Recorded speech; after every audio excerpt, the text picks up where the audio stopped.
Baru-baru ini, sebuah akun gosip membagikan postingan soal Via Valen saat mengalami kejadian mistis, yang mana diterangkan bahwa momen tersebut terjadi saat sang pedangdut sedang berada di hotel.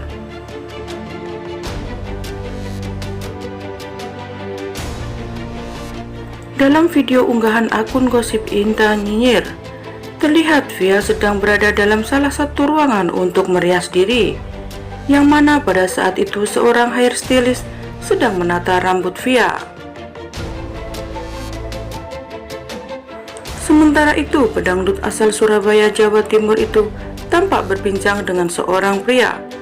Dalam perbincangannya, Via terdengar seorang mengucapkan syukur karena ia tidak tidur di hotel tersebut. "Untung tidak tidur di sini, kalau tidur di sini," ujar Via dalam bahasa Jawa. Penuturan Via tersebut lantas tak dilanjutkan karena tiba-tiba saja ia langsung berteriak ketakutan dan berlari meninggalkan ruangan itu.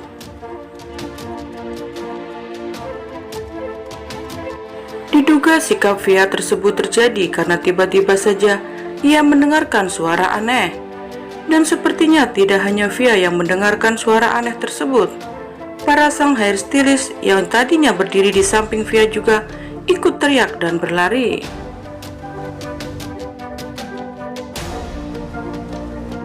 Lebih lanjut, postingan akun gosip itu kemudian berhasil menyita perhatian netizen dan mulai beragam tanggapan. Menilik dari kolom komentar, banyak netter yang mengaku turut mendengar suara aneh di video itu, yang mana kebanyakan dari mereka mengaku mendengar suara tangis.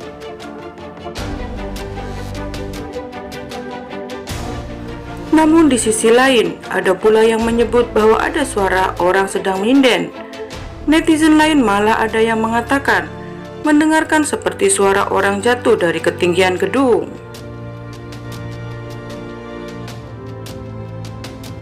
"Entah nangis atau teriak kesakitan gitu," ujar seorang netter. "Yang lain nyinden kah?" sahut netter yang lain.